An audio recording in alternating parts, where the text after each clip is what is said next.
you do not need to be part of the network of your ideal client profile. Go, wow, you're huge on TikTok, Yeah. but does your phone ring? A lot of people, their marketing is like they do it to check the box and to like Mm. appear busy, but they're not doing like things that drive clients. You don't need to be smart to get results. You just need to be consistent. It's the fact that AI has the memory of a gypsy moth. You probably have to spend at least a month or two playing with ChatGPT first at a level where it drives some level of result for you.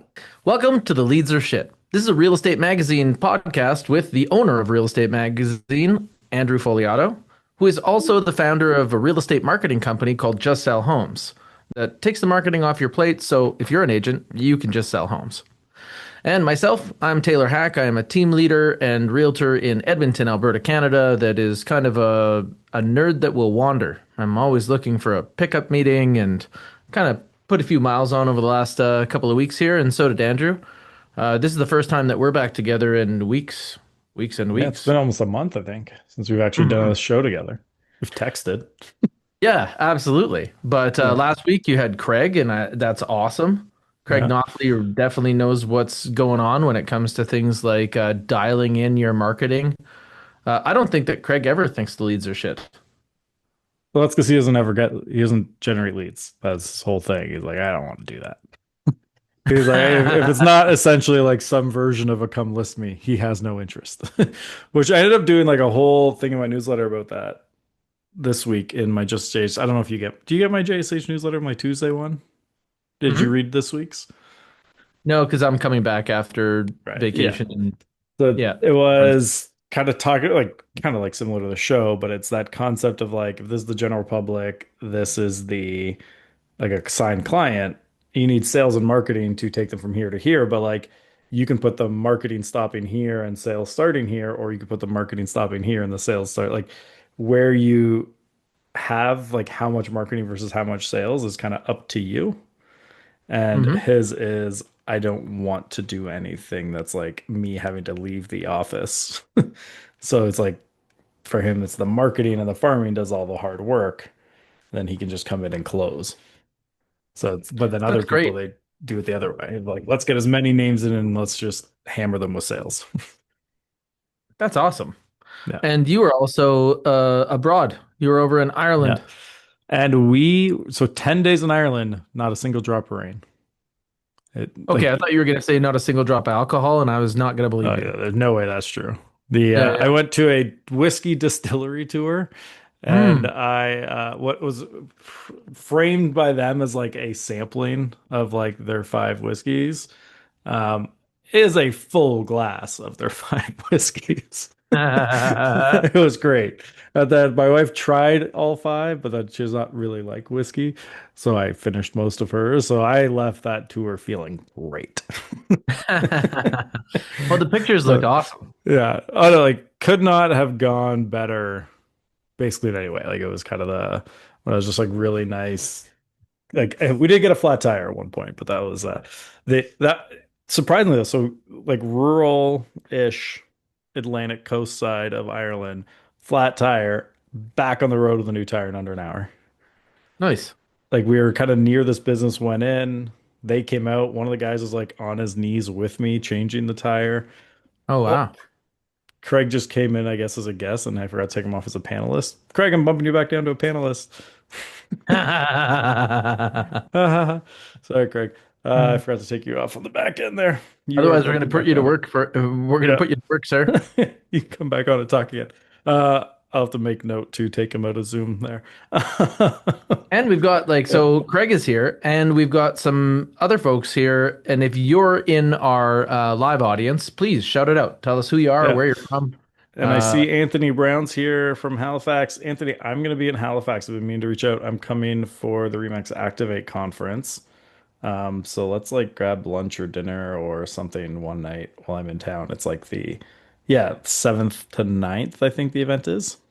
mm. I'm speaking on the 8th. And then actually you're gonna be there too, Taylor. So yeah, we'll go for dinner, all three of us. Yeah, yeah. Originally, I was just sending the doppelganger, so Anthony Yeah. D'Souza was on his way, and then I'm like, Yeah. man, we're gonna have to double occupancy that because now REM Yeah. is in, and the leads or shit should happen from Nova Scotia, Yeah. so Super good. we're gonna aim for that.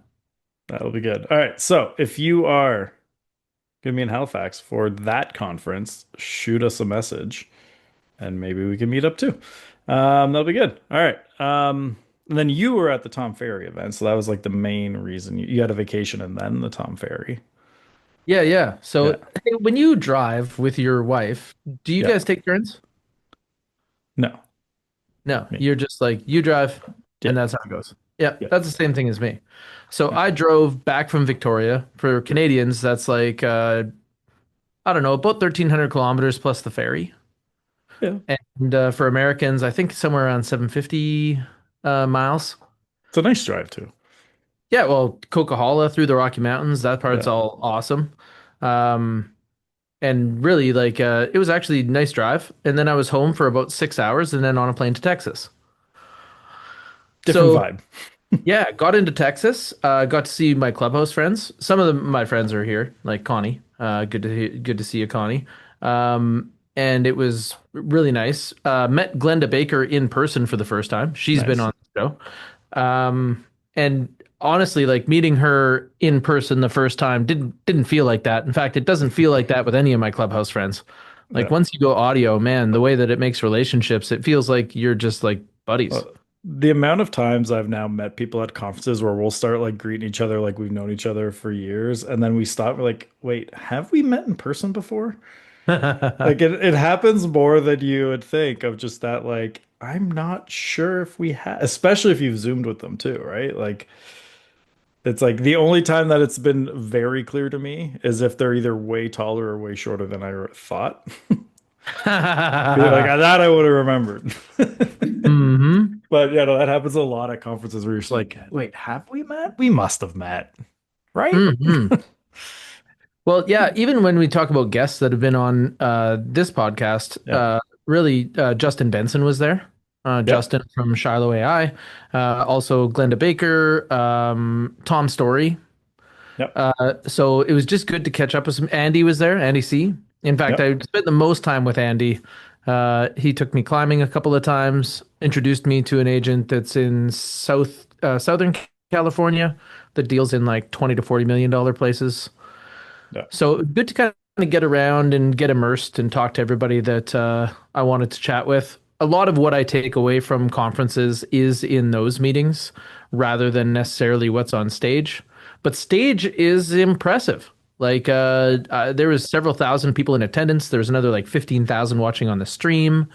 The keynote at the end of the conference was Josh Altman from Million Dollar Listing, Yep.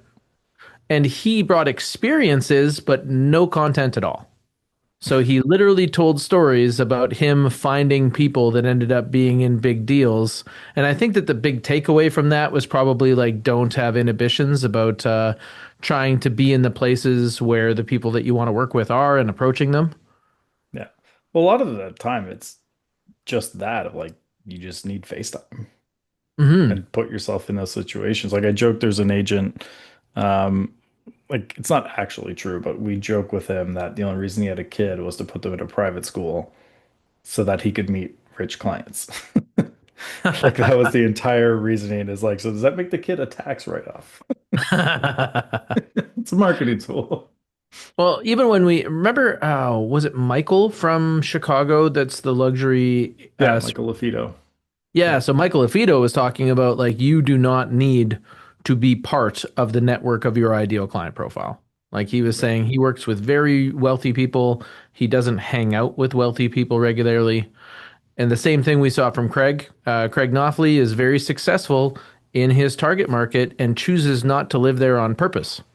Yeah. And that's something that I think there's many people that have inhibitions about. Yeah. Now, there is still a lot of benefits to being there in person. So hmm Craig will talk to, like he talked about last week, of like he does leave a little bit of money on the table not being there, but it's still better for what he wants to do. So it's Yeah. that like finding that balance of what works for you. But like this is what I always talk about too, is like there's no one way to build a real estate business. Like you could set up a million different ways. Actually, I was just talking to a woman today. She's been in the industry 5 years, just about. Hmm. And she's like this year's having her best year ever. And most of her business has been from TikTok. Mm. That's interesting. That's That's like, kind of an interesting spectrum as well. Like, yeah, you go to find somebody like Andy on TikTok, nothing. yeah, On Instagram, maybe a couple of climbing videos. You look at his website and it's like a single page. yeah. And so you kind of wonder, like, how is it possible that this is one of the most successful agents in the United States and likely the world? Well, this is Um, what pisses me off about every stage you go on, or you hear someone on stage who's like, if you're not doing this specific thing, you're going to be out of the business in 5 years. I'm like, that has never been true in the history of real. Like, there are people today who could still do like $500,000 and not even have any online presence. Like, well, yes, you, Andy like sold over $1 billion in real estate, and he did it in a way that is just very clear. yeah, So if you're not in Andy's marketplace, he just doesn't care. But if you are in his marketplace, you'd have a hard time not seeing him 5 times a day, every day. yeah, And exactly. that's like very great focus, you know? Even when It's he was talking, like surprising me and saying, like, oh man, like I don't market to my past clients at all. If they're going to buy in the next 60 days, all of my marketing is pointed at people that will want to buy in the or sell in the next 60 days, yeah. whether or not they're my past clients. And this is part is like I'm sure Andy leaves money on the table not doing that, but at the same time, it's like this is how he likes doing it. This is like he's making a great business, and it's set up in a way that he's happy to keep doing it. Because like if we're like, oh, you got to introduce a weekly newsletter, you got to start, he'd probably just be like, oh, Hmm. that sounds terrible. I don't want to put the time or resources to even deal with that shit, right? Like that kind of protecting yourself from getting into that stuff you hate. Like, it's just funny. I just had a call today with someone we were talking about. It's like it was a company that sells social media help for agents, and their avatar is social media for people who hate social media. Hmm. Like that's the only clients they want is they just want to help the agents who actually hate social media because they can just make their life easier. And that's a Yeah. great plan is to essentially like offer a service that is where people don't want to do. Yeah. Yeah, so really, like you kind of choose your mix. So we talked to Craig, and he's very much into direct mail. You talk to Andy, does a bunch of direct mail, also into signs and billboards and sponsoring the grocery carts in the store Yeah. and so on. So very physically present in Saratoga, California. And then you see some other people, and you're like, oh wow, you're huge on TikTok, Yeah. but does your phone ring? Like we were using this loop before where it was using Answer the Public to see what was being searched on our market online. And if people don't know what that is, it's a service that essentially tracks what people are searching on Google. And then if you typed in keywords like your city and real estate, it would basically let you know what the highest search terms are in a time period. And then we turned those into video for social media. So we would go into our studio here and, we'd have like 6 teammates, 18 videos a week produced and put out into onto social. We had optimized them over time, and it just did not directly drive traffic. Did it Yeah. indirectly contribute to our brand? Sure, but not in a measurable outcome.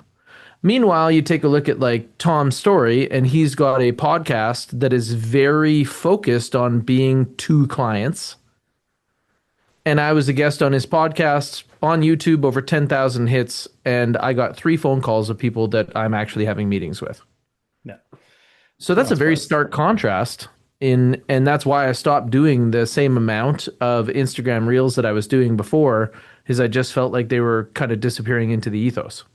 Well, this one, like when I talk to people with social media, especially, it's like, and actually, I'm talking about this at on stage. So, preview of the talk I'm giving on stage at the Remax conference in Halifax that we're going to is like a lot of people, their marketing is like they do it to check the box and to like Mm, appear busy, but they're not doing like things that drive clients. Because like, it's kind of like chasing metrics of like, oh, I got to get that open rate up. I got to get that open rate, which is like, yes, there's some value in like increase in your open rate. But if you're not also seeing that result in clients, your open rate's relevant, Hmm. right? It's like, but some people like, and sometimes it's because you're hiring a company or a person on your team to like do marketing for you. But if all they ever saying is like these metrics are we're working on increasing them, but then there's nothing ever here that comes out of it, it doesn't matter how good these numbers look. It's like you do have so like with Instagram, we talk about this all the time. It's like I mean, the biggest gap we usually find with people is like they can even if they start getting views, it's either the wrong people watching or they're never doing anything to get those people to talk to them.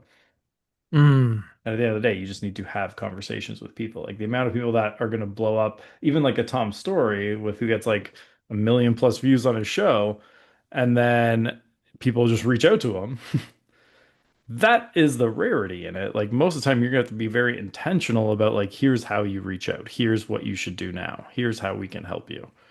And most people don't take those steps online and with social. So it's like, but for you, even like, probably most of your business does like come from social. You probably have better focuses than spending. Like, yes, there should be some done there, but you don't need to spend like too many people spend like 30% of their day on social and like 0.5% of their business comes from it. Yeah. And I think that this coming year, I'm probably going to do more video than I did before. Yeah. Uh, but to have a little bit more focus on where I can be in places that people like that will increase conversion. So testing more specifically than just making content generally. Yeah. So we'll see how that goes. That was probably one of my big takeaways from the Tom Ferry event is like, Yeah. just remember it's not the market, it's you. We've all had years where we didn't think that we had done very well, even though the market had roared. So it wasn't the market then. And now, in some cases, the market is down, but we still see some agents that are killing it.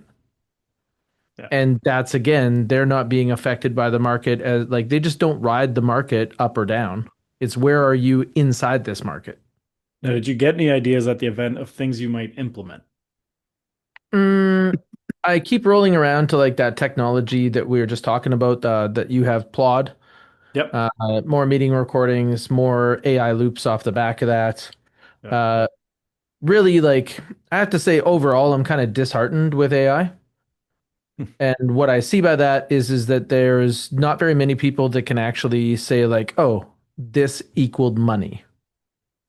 Everybody's talking about it stealing our jobs, and I don't even know that it has a job yet. And what I mean by that is like, is it doing enough work to get an hourly income in many businesses? Yeah. Like even when I look at my business, like we use it a lot.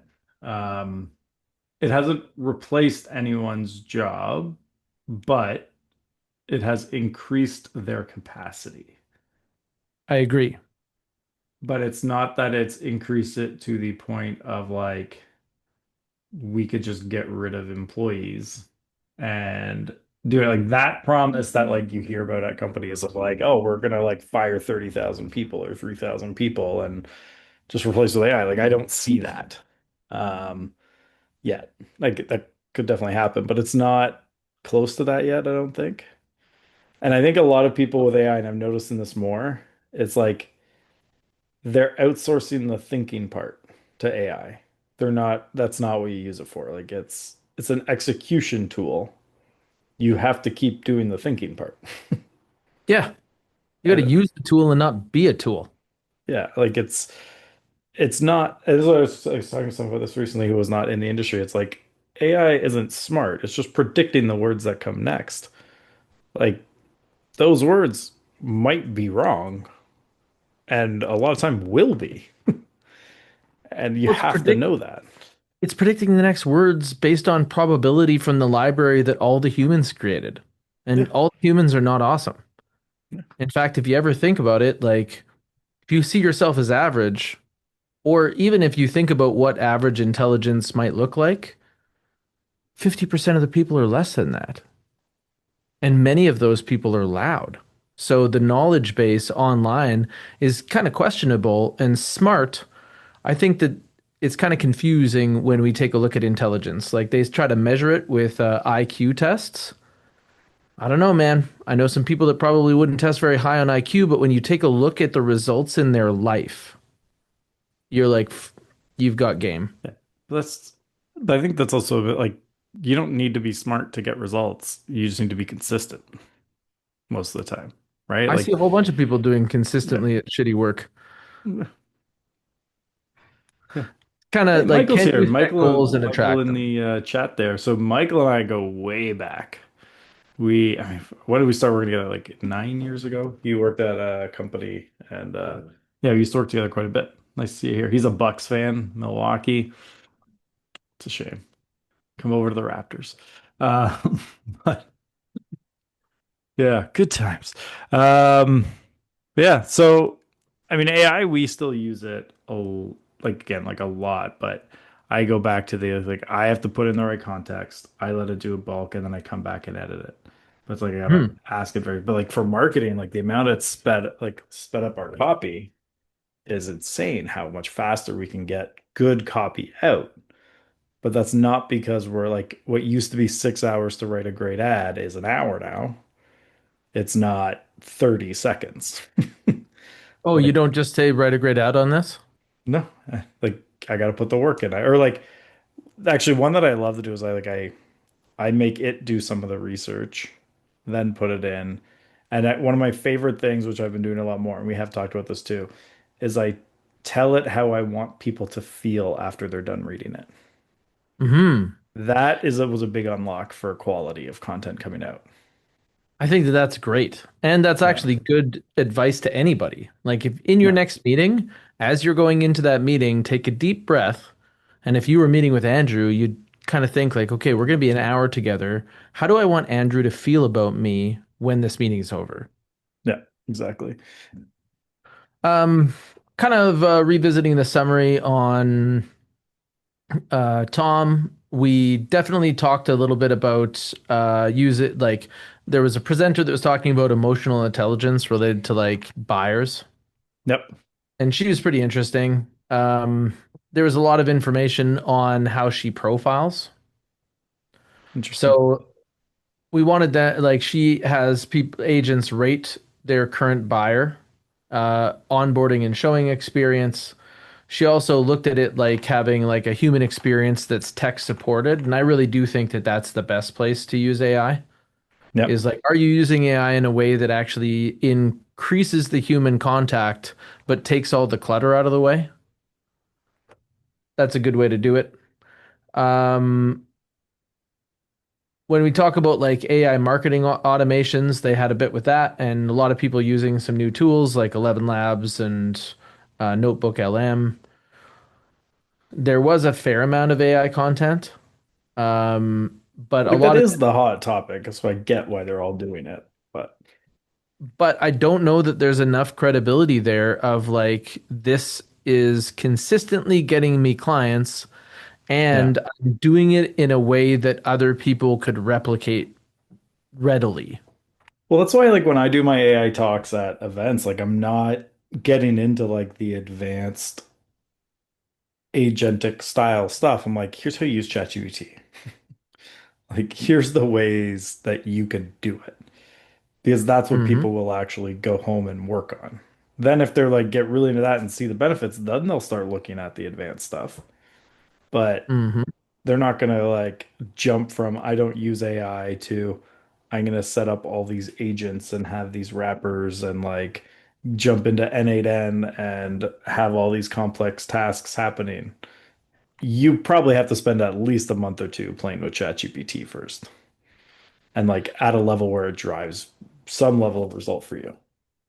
Yeah, and also you need to know enough about it to like actually play with it effectively. Yeah, Like I took a prompt engineering course, understanding like where you put in things like context, criteria, the role the machine's supposed to play, yeah, instructions, how to basically do subheadings under that. So if something's not working, you can go back and change it. yeah, A couple of weeks ago, we interviewed Justin Benson from Shiloh.ai, and he really talked about the fact that AI has the memory of a gypsy moth. So even reminding it not to use telltale fingerprints like the M dash yeah. is something that you need to remind the machine and use multiple different setups to make it happen. tell it not to use the M dash, give it three examples of where it used an M dash, give three examples of like what alternative language or punctuation is. And a lot of people don't understand, like they're like, no, this is supposed to be intelligence. And it's like, yeah, this is the It's world we not. live in. Like they call this artificial intelligence. The highest paid judge is Judge Judy, and we would prefer to watch professional sports than actually save people from hunger. Welcome to being human. It's not normal, it's weird. Yeah, that's it's the fun part of it. But there was one, so this lady named Lords was talking about comps in a different way, and I found that really interesting. She was saying that I don't pull comps, I make cases. So when we look at a comparable for like when I'm showing clients comparables, what I often talk about is the fact that every comparable is the score of a team in the marketplace. And when I'm Yeah. using a team in this reference, I'm saying a realtor working with their clients, very likely to achieve the most common goals that we see people shooting for, which is they're shooting for the highest price in a reasonable amount of time. That's like what most Yeah. sellers have on their menu. So, in talking to them about that, or in her presentation on that, what she was saying is that you should be taking a look at like the post game on that. So look at the history. How long was it on the market? Did they go pending and come back or not? Did they overprice and have to reduce? Like turn it into a case study. And I thought that would actually be a more interesting way to talk about it with prospective sellers. Yeah. To be like, okay, here's four case studies on comparables near you. These guys tried pricing over and had to make several reductions. By the time they found the audience, they were actually like 65, 70 days on market. We Yeah. saw a big distance between list and sale price. There was these other people, and they basically were able to kind of hit it. So the market rewarded accuracy. You saw that they sold right away, really tight to list price. And these properties are similar enough and sold in the same time period that you can see one strategy that really worked and one strategy that didn't. Yeah. Now, I wonder how many people do that now versus just like here's the price of this property that's comparable, here's the price of this property that's comparable, and they don't go into the rest of that. Because like when I first started selling back when I was still selling, I was doing that of just like, yeah, here's three comparables sold, and I didn't really go into that. But I'd say even by the end, like the last year and a bit I was selling, I was doing it more. I didn't think about it that way. I was more just doing that without realizing it really. Like I wasn't framing it in a specific strategic way. I was just kind of the natural evolution seemed to be to do that. Um, Let's but unpack I'd that. be, So, why do we show people comparables at all? Why don't we just walk in and say, this is the price? make the case. It's credibility, no like and trust. So, when we're in that position that we already have an appointment with them, it's very likely that they know of us because otherwise we wouldn't be there. Yeah. And they like us. Try to get a meeting with somebody who doesn't like you, you know? So there's something about this. They either think that we can do it or they've had interactions with us, but either way, now we're there. So Yeah. we're really approaching those gates of trust, and the key to that is being credible. So we were talking about Andy C. When Andy C shows up and you know that he's selling like 3 out of 5 properties in your marketplace, does he have to go deep on comps? He No. does not. He has one of the shortest listing presentations I've ever heard of. 'I've4 minutes. actually sat next to him while doing one through FaceTime. And we're not talking about people that are not in a competitive market where he's the only agent. We're talking about a market where if you win that market, you win California and you have like a real likelihood to be one of the highest paid agents in the country. Yeah. But even So, that on his team, they can't do it as quick as him. no. And like they still like a team member will still have to do a 90-minute presentation. Or not presentation, the way I traditionally think that was an interesting one with his team. Yes. So in that case, it's very much the amount of time that you spend on comps should be based on how credible you see yourself with that seller.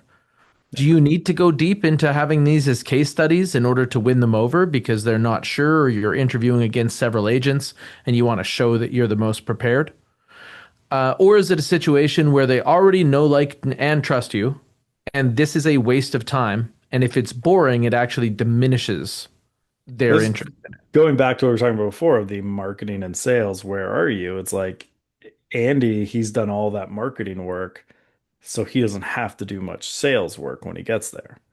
Hmm. Whereas if you got them and like hammer that listing appointment before they really knew you, you got to do that in the listing appointment. You got to Hmm. build that trust on the sales side. It's like we've talked about that episode a while back where we're like, let's design a real estate system that you don't even have to do listing presentations anymore. What would that look like? So, for example, talking about this of like making the case, it's like I would be creating like a long form video pricing a home where I went that in depth, showing people the thought we're going into when we're building it with the idea that they watch it before I'd get there. So when I come in and say, here's the list price, they know because they watched that video all the work I've already put into it. Right. So it's like, could you design something that way? But it's where do you want to catch them? And then how much work do you want to do at that point? And And everyone's gonna be also, like, different. how prepared do they need to be Yeah. running through your selling experience? Yeah. So I remember when we had talked to Mark Ferris. He was saying that even his friends are going through the seller presentation from start to finish Yeah. because otherwise they won't see or appreciate what he's actually doing to sell their property. Yeah. And that's really important to like the end outcome of like, is this a 5-star experience is part of managing those expectations. Now that could also be like if we're trying to get into like the process, right, of like sales, like that could be a customer service thing where it's like you go in the listing presentation, still gets the signature quick, and then the like person looking after the client could then come in and be like, okay, here's what to expect now. Right? Like you could reverse that a little bit where it's like you have your closer who closes, then you could then bring in like the client care expert who then goes, okay, here's what we're going to be doing. So you could do it afterwards. Yeah, like there Basically are have like a ways. tutorial for your experience. Yeah, like if you could have the Harvey Specter of like they're coming in, they're getting the signature, they're back out again, and then the team comes in and starts to work. Right? Like there are like there's so many ways you can set this up. That's where it's like you got to find the right one for how you work, how your team works, and what you're gonna do. And I think Hmm. that's what's like too many, and this is like a big problem that we see in the industry is like where people copy. Like you'll see someone come and copy what you're doing, or they'll like, oh look, this person sent out this postcard, I'm gonna send it out now too, and then wonder why I didn't get results because you didn't have the rest of the stuff that backs it up and makes it work. Absolutely. And sometimes it's about being the person in the room. Like I had experiences in my business when I was out of production.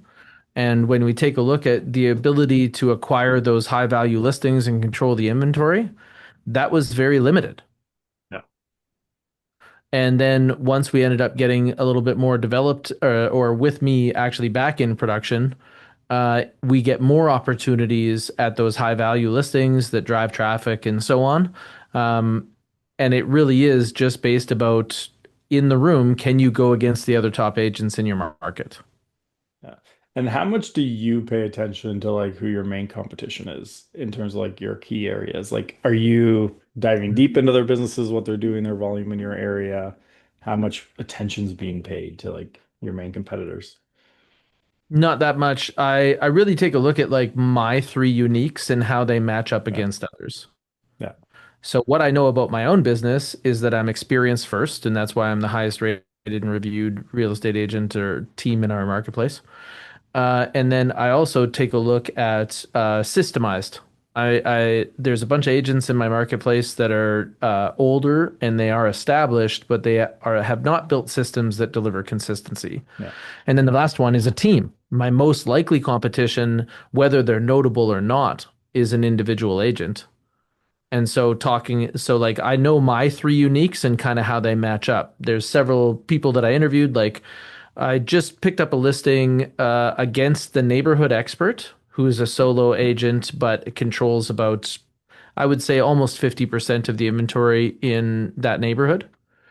And then also against somebody who's prolific. like literally a agent that's almost been in business for 30 years Yeah. and massive producer. So going into that meeting, I can see enough that I know where to play. And I know that talking against the neighborhood expert, I'm going to be playing to a team because, they have many listings that are probably pulling their time in different directions. And for us, we actually have more people in order to deliver your experience.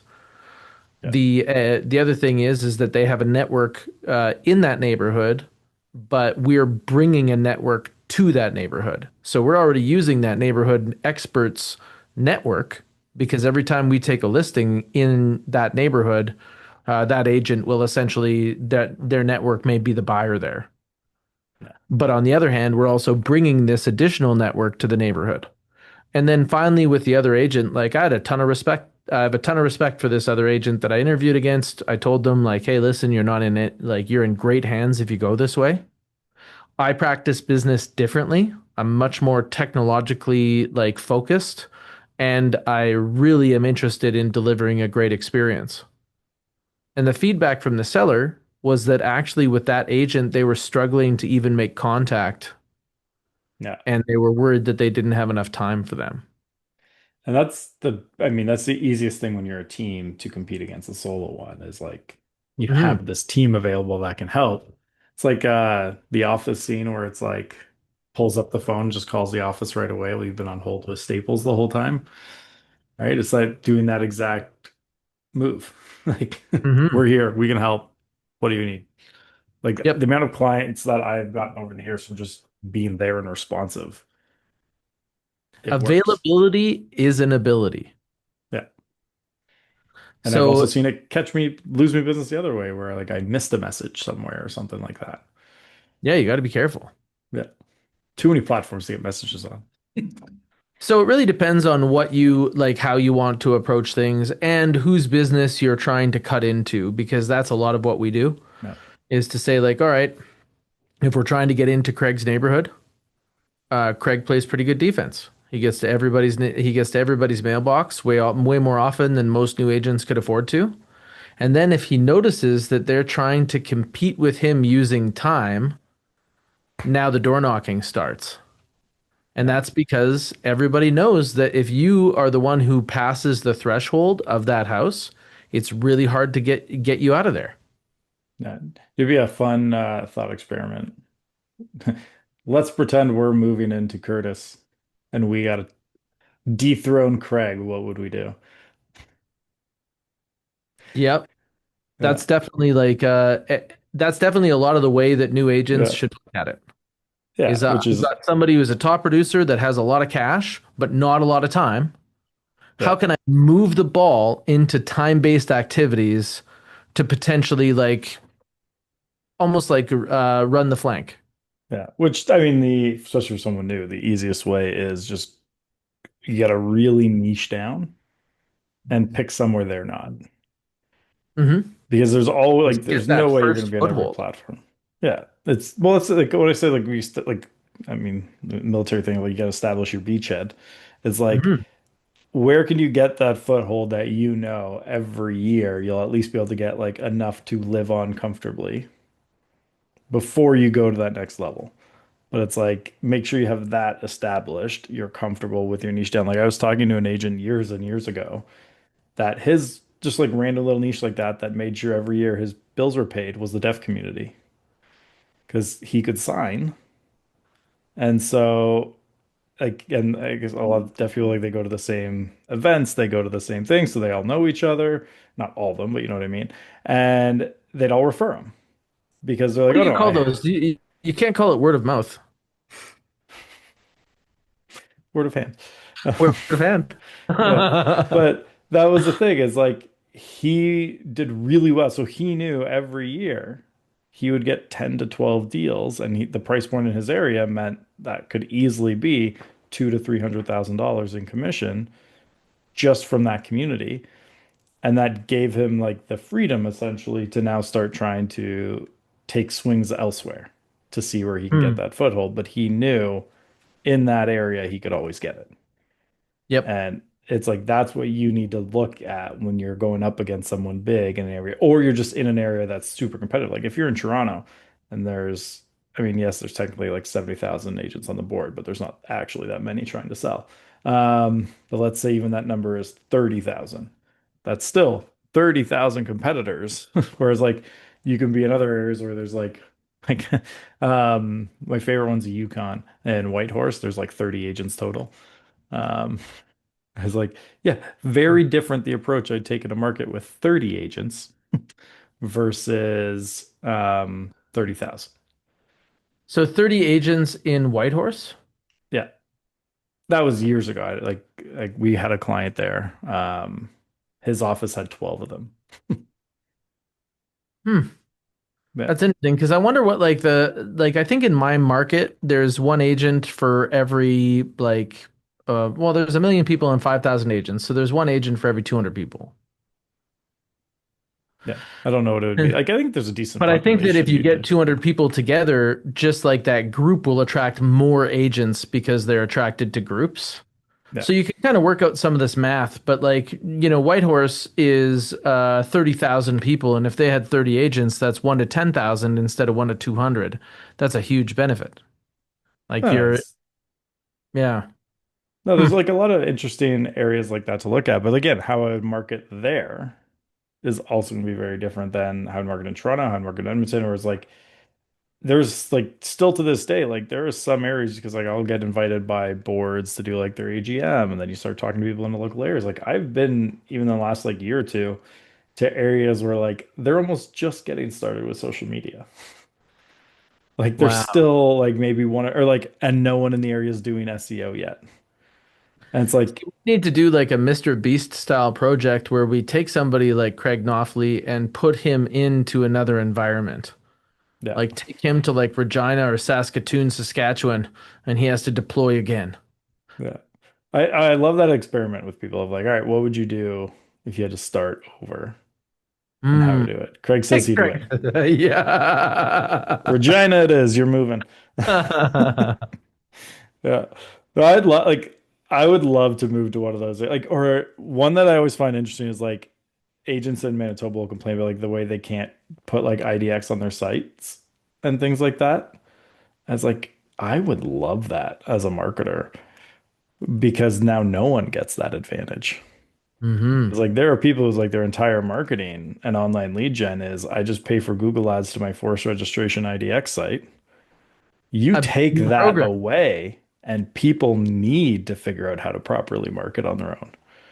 And it And the gets a lot next harder. generation is actually having a harder time with that because they're good on social and shit in person. Yeah. So really how is that gonna going forward without extensions like that, it really does come down to how good you are in person. It's just a side thing. I've noticed this a lot. People talking about it with Gen Z, and I realize most Gen Z is not at a home buying age yet, so we wouldn't have all seen it. But apparently, it's a very common thing that they pick up the phone but don't say anything. And their mentality is so like, say I called you, you pick up, but you don't say hello or anything. You just sit there in silence until I talk. Hmm. And the idea, like their reasoning is like, well, you called me, it's on you to start the conversation. Okay. And You couldn't I'm get like, millennials to pick up the phone, and now Gen Z is reinventing the phone. yeah, they just don't say anything. So like they make you, because like I guess part of it is like if you start talking, they realize they don't want to talk to you, they'll just hang up. Fair. And kids don't know how to use the phone, Gen Z. Yeah. But like, how would you change your scripting if there wasn't even a hello?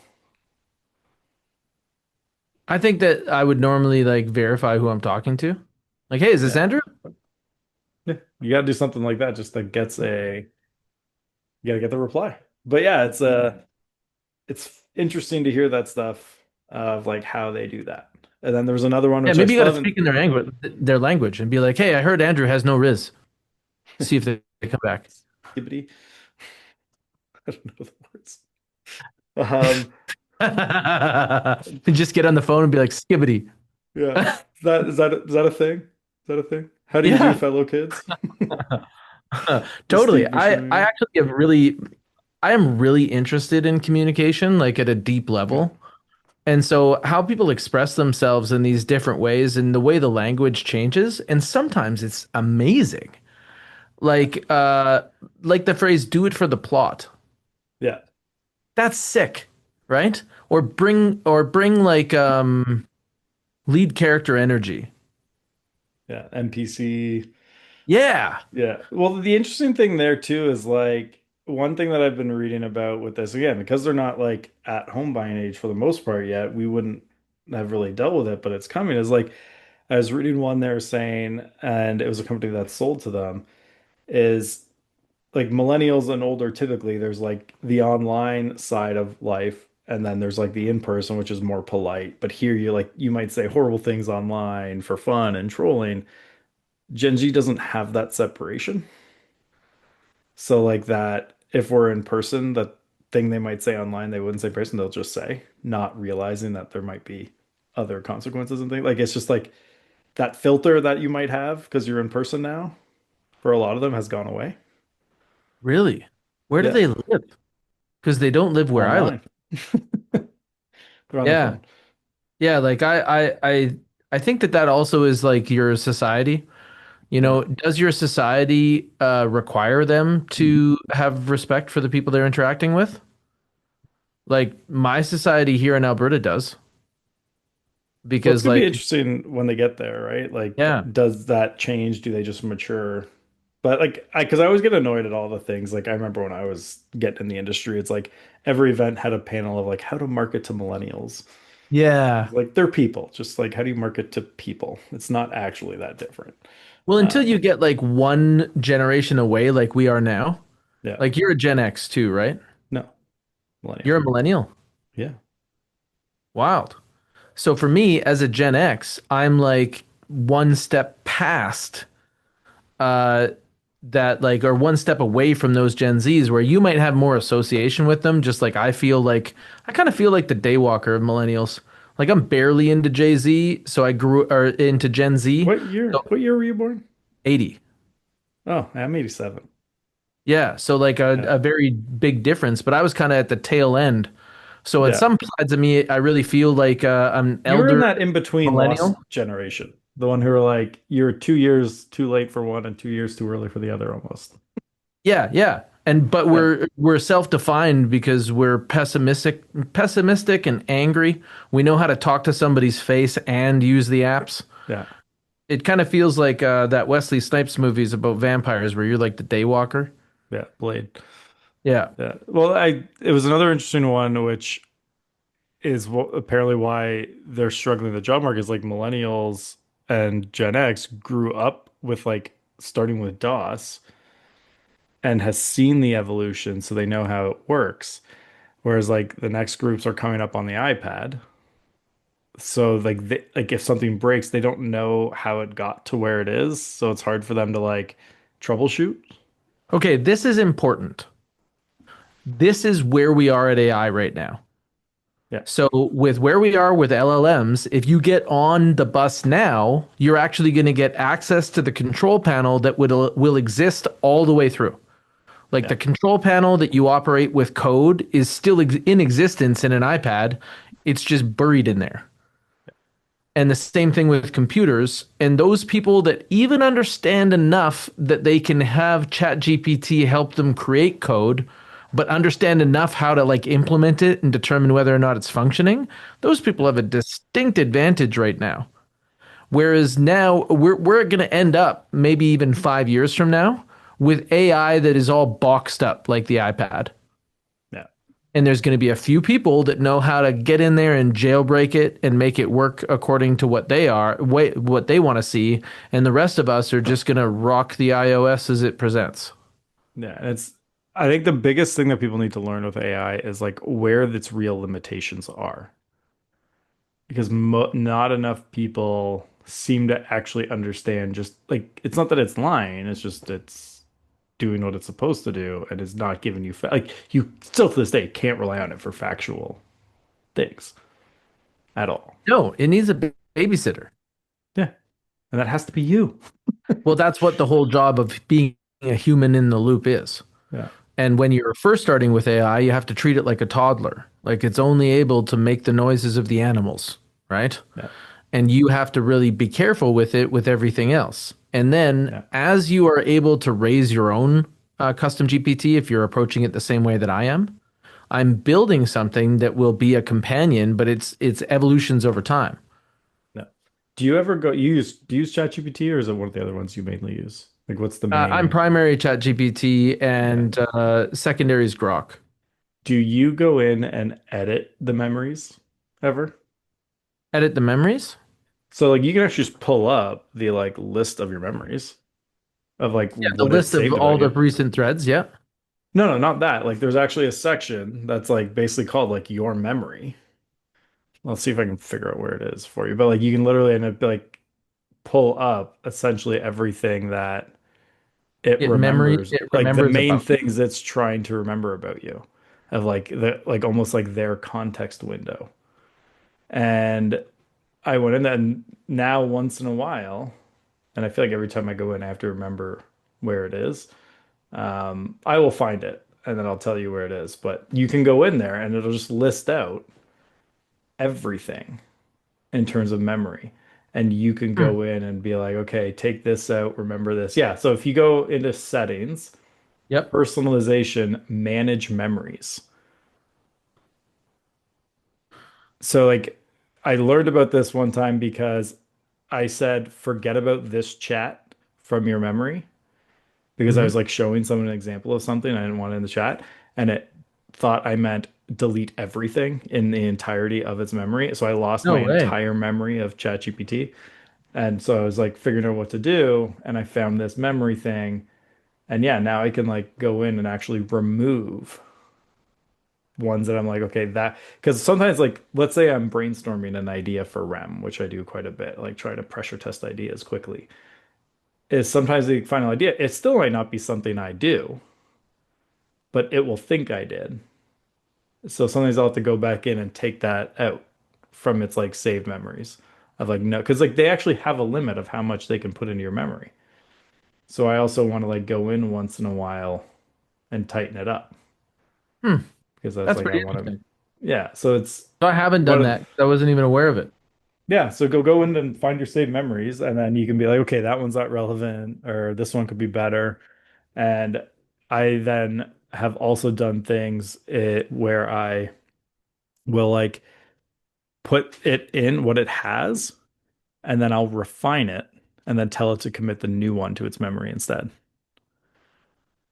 It's like I want it, I'm like being more intentional about controlling what memory it's using.